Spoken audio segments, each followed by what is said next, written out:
Hey, what's going on, y'all? We're back with another impactful episode of the Community Vibe. And listen, did I lie? Nah, I ain't lie. I told you we was gonna have another special guest. Listen, man, we got my brother here in the building, man.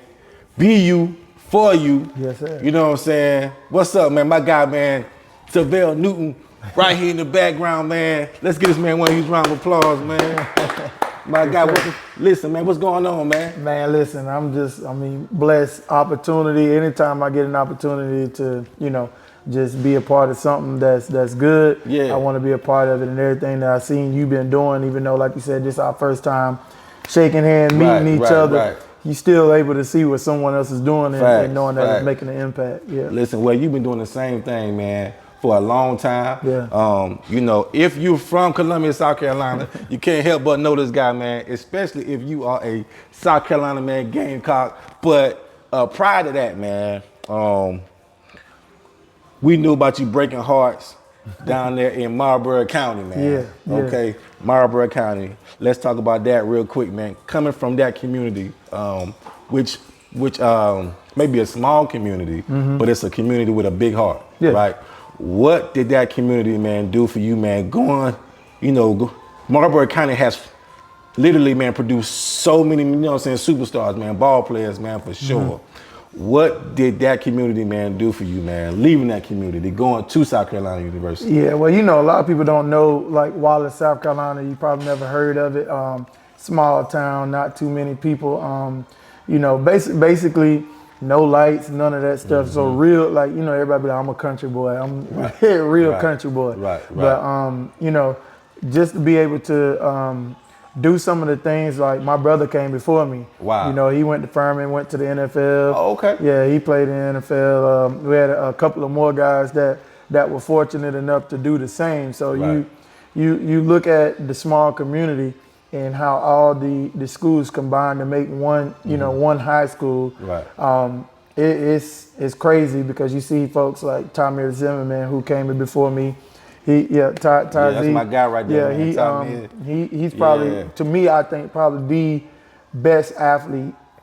I know you got Sidney Rice and all those guys too. I played with. Yeah. But you got crazy. All of those guys, and you think like Tamir, he won Mr. Basketball, right. 2-time. What I'm saying, with the football. It's crazy. It's crazy, but we produce a lot of Newberry legend.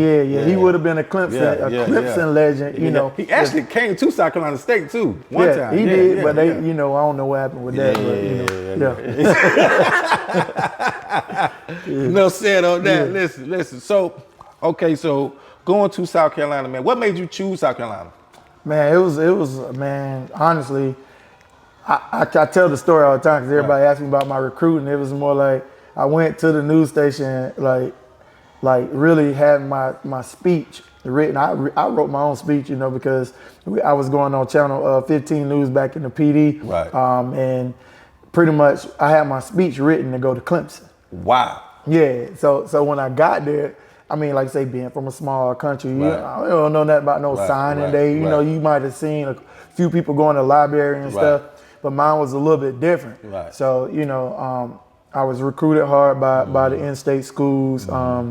Really recruited. I was number 5 quarterback in the nation, so I could have went anywhere. Right. But it just ended up boiling down to those last 2 schools plus Vanderbilt. Right. And when I went there, I was like, man, I told my mom I thought I was going to Clemson. Yeah. But in the middle of my speech, me reading it, and I had 3 hats there, you know what I'm saying? Yeah. I knew I wasn't going to Vanderbilt. Right. But I just did something was like. They knew that also. Yeah.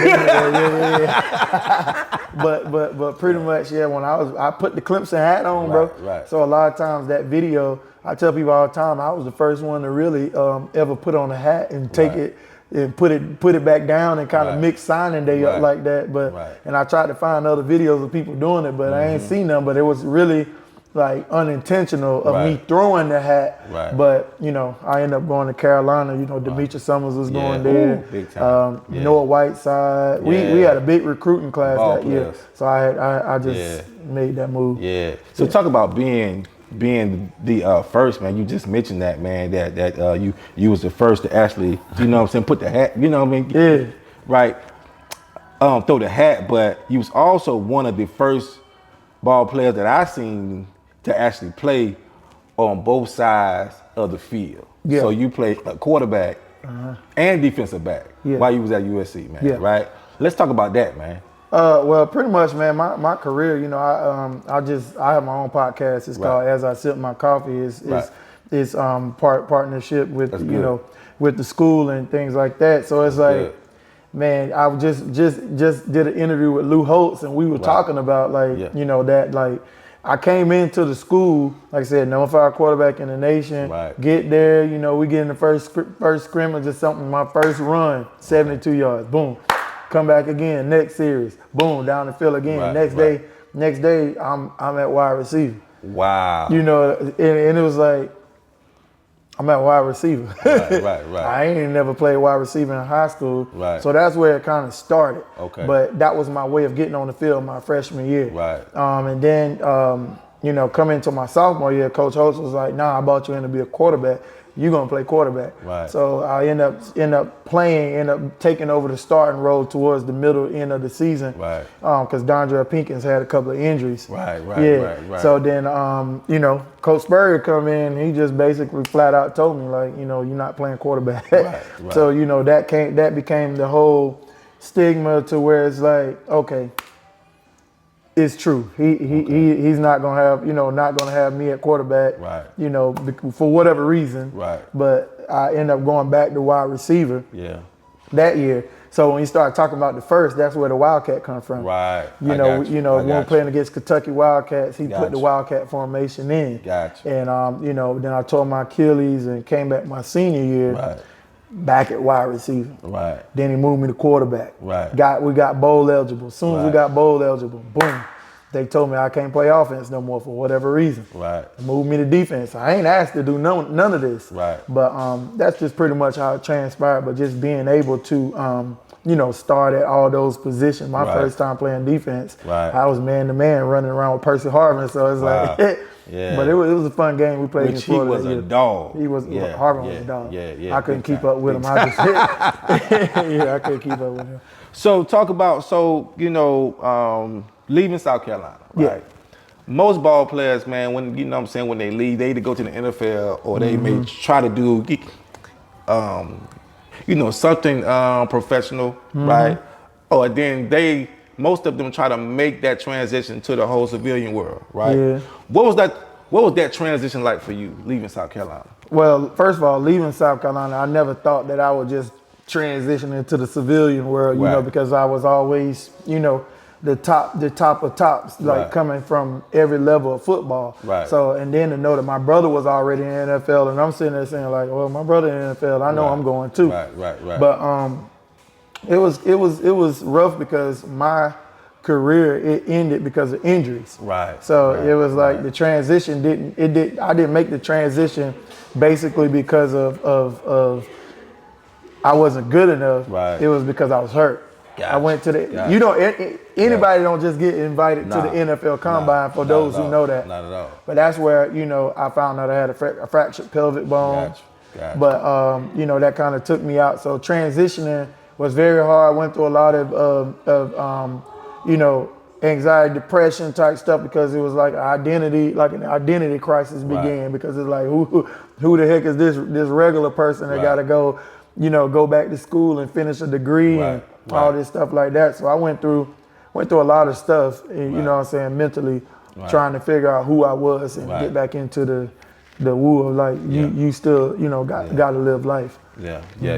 So you may not, you actually may not actually remember this, but years ago, I think it was like back in 2017, 2018, when I was downtown Columbia, really starting my nonprofit. And I had this foundation that gave to the homeless downtown Columbia. You popped up, like no cameras, right? No phones, no entourage. You probably had your family with you or some of your friends or something like that, but y'all were giving back to the homeless. Like, where did that come from?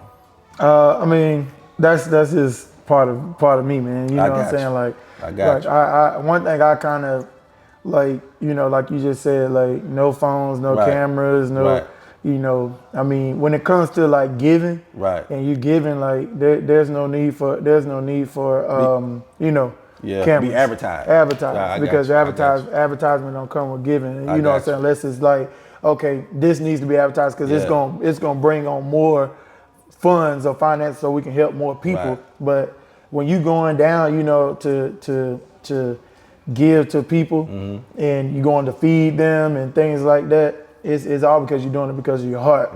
Your intention, if your intentions and your heart don't match up, then what are you doing? You ain't doing it you're doing it for yourself. And I didn't need no clout. I didn't need my face on. I still don't. I don't need my face on, you know what I'm saying, on a newspaper. It's done been there since high school. So it's like more of like, let's get back in this community. And the crazy part of it is, like the folks who we were feeding, they recognize me. So you get what I'm saying? So it's more like I didn't need no announcement. It's like get there, do it. Everybody's doing their part. I'm just here to do my part. You were serving though. Serving. Really well. That's what we're supposed to do. Serve. Salute to you on that too. You know what I'm saying? Salute to you on that. So we talk about giving. You're giving right now currently so many people a second chance at life by looking good. Let's talk about fitness, man. Fitness has become, man, your bread and butter almost, man. So many people that I know, man, love your gym. Let's talk about your gym and your brand. Yeah, for sure. My brand basically, I almost even hate the word to call it brand, but you know, my mission. There you go. My mission formed from, you know, those years of depression and me battling, you know, because, you know, I'm a big advocate for, you know, people going into counseling and getting everything they get. So honestly, that's where it came from. I was sitting, you know, having a conversation with my counselor when I was going through all my high level depression and stuff like that, you know, suicidal, all kind of things. Yeah, I was there, you know, but and I ain't ashamed to talk about it because I feel like me talking about it has helped so many people. We big on men's mental health around here. So you know, so when I was on the couch, you know, like I said, he was more like, you know, what does happy look like to you? And I just told him pretty much, man, you know, like, I don't know. So, you know, then he was like, well, you know, you got to be you for you and love yourself. And, you know what I'm saying, make a decision and a commitment to know that you are great and beautiful. That's where happy comes from. So ever since then, if you look at my mission for my business, is be you for you, love yourself, decide and commit to be great and beautiful each and every day. So I tell people all the time, like, I got a gym. But people just wanted to work out with me. So, you know, so I'll pay you to work out. And that's where it from. My brother was in Atlanta, you know, he was doing big gym stuff. You know, so, but me, I was just like, just letting people work out with me. But I'm actually good at it. But I'm also good at like leading people, you know, through issues and things that they suffer through. I like that. So that's why every time you see it, I tell people all the time, don't get too hooked to looking good if you don't feel good. It's deeper than fitness. Deeper than fitness is what I go by. And be you for you is just like something that I can also put, because every time I wear my shirt, if I'm standing in line, on the back of it says love yourself. And everybody want a shirt. So, you know, right now I just gotta get some shirts.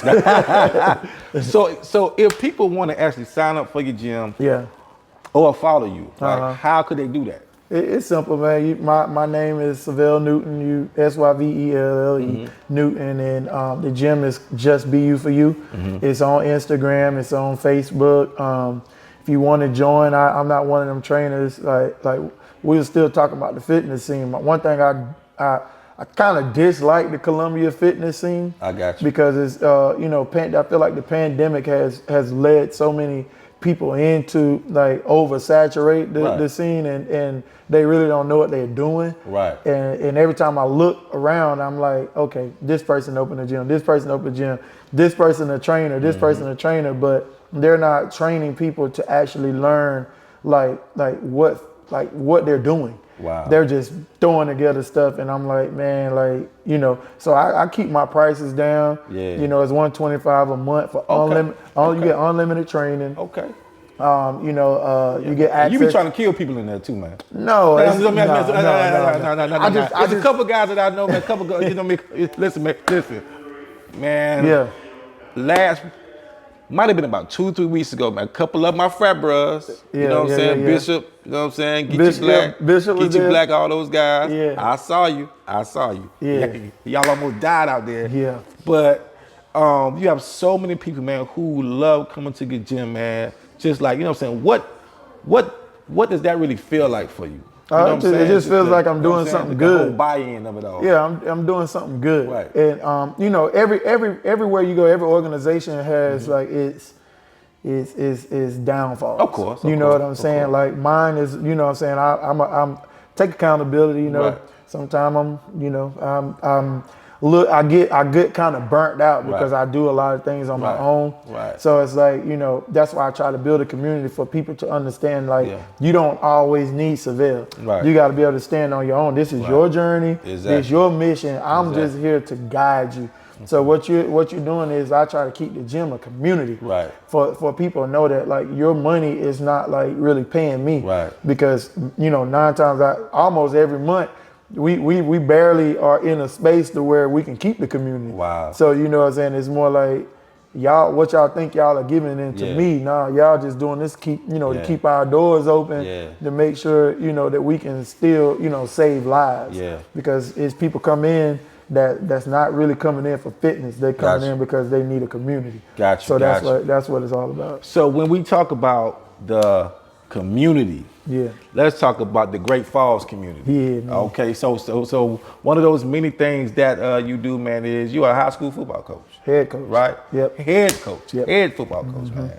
Let's talk about that, man. What does that mean for you, man? How do those kids bought into you yet? Or you know what I'm saying? What was that like? Know, the kids don't understand. You know, I mean, I haven't played football in over 20 years. Right. You know what I'm saying? When it comes to like college. Right. I got to USC in 2003. Right. So, you know, it's almost 20 years. Yeah. So for them to have Syvelle Newton as their coach is like, I'm just another coach. Yeah. You know, until they go really look, say, oh, coach, I didn't know, you know, I'm like, because I don't lead with that. Right. But it's more like buying in. They haven't bought in because they haven't really bought into themselves. Okay. And I feel like once they start to buy into themselves, like Great Falls is one of those extremely small communities. Very small. Not a lot of jobs there. Right. A lot of pride though. A lot, but it's too much pride. Right. Yeah, it's too much pride. But I feel like, and I ain't talking about like, you know, like bulldog pride or this. It's just like more inner pride that we got it figured out. Like this is, you know, we got our one NBA player or we got our, you know, so we got it made. Right. Instead of knowing that they have the opportunity to create something for themselves. Like I hate to say it, it's almost like, what can I do to get out of here? Right.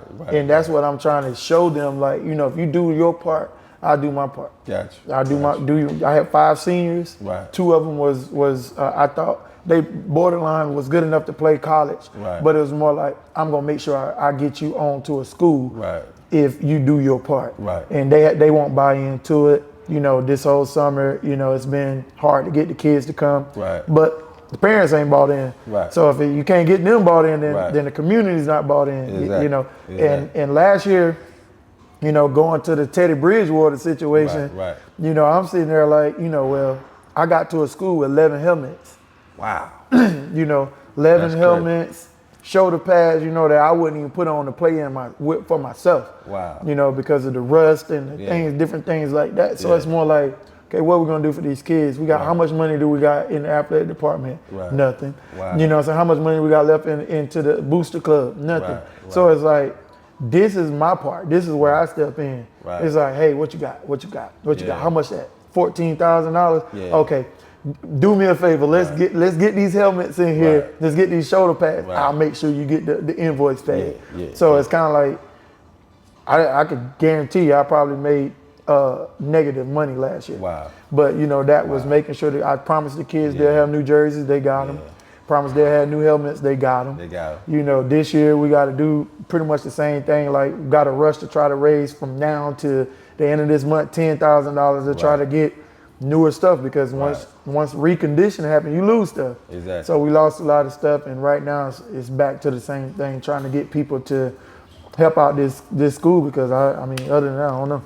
Wow. Yeah, it's crazy. So in closing, big dog, Yeah. we love mentoring young men, and we love to actually reflect, right? Yeah, for sure. And if you was talking to that 17-year-old young man at Marlboro County right now, who may be a ball player, you know what I mean, or may be confused about something, or maybe lacking, you know what I'm saying, lacking guidance, lacking mentorship, you know what I'm saying, not really sure who he should be or where he want to go, or what if you're talking to that young 17-year-old Syvelle Newton?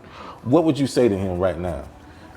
Just like you said, if you don't know who you are, one thing I would say is just like my mission, be you for you, love yourself first. Right. You got to make a decision and a commitment to what you're doing and knowing what you're doing and be committed to it. Yeah, and also know that there's laziness.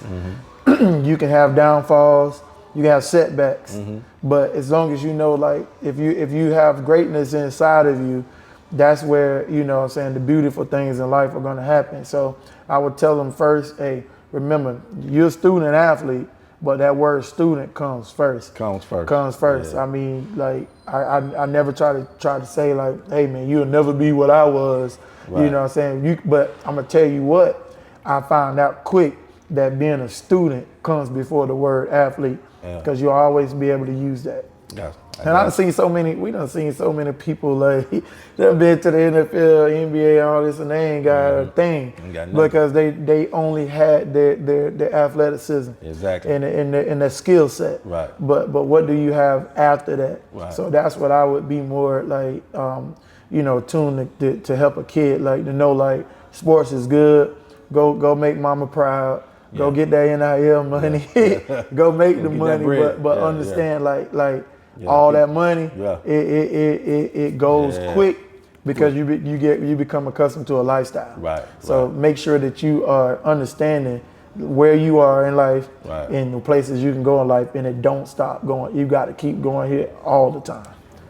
I love it. Yeah. Listen, you guys see it, man, and you heard it, man. Listen, we have another impactful episode of the Community Vibes with my guy, man, Syvelle Newton, man. Hey, my guy just dropped some gems on y'all, man. Listen, you better write it down, okay? Write it down. And if you need fitness, okay? You need some help in fitness, make sure that you follow my guy or visit his gym. Where can they follow you again? Syvelle Newton on Instagram, Facebook, everything. Just Be You For You on Instagram, Facebook. And the gym is on the northeast side of Columbia. All right. Hey, listen. Y'all make sure that you lock in with my guy, man, or follow him on his podcast. Yeah, as I sip my coffee. There you go, man. All right. Or you may catch him at a USC game, you never know. Yeah, you know what I'm saying? Whatever. Listen, man, go Cops. All right? But listen, man, that's it for us, okay? And you've been hit once again, you know what I'm saying, by your boy Tuck on the Community Vibes podcast, man. God bless y'all and be easy.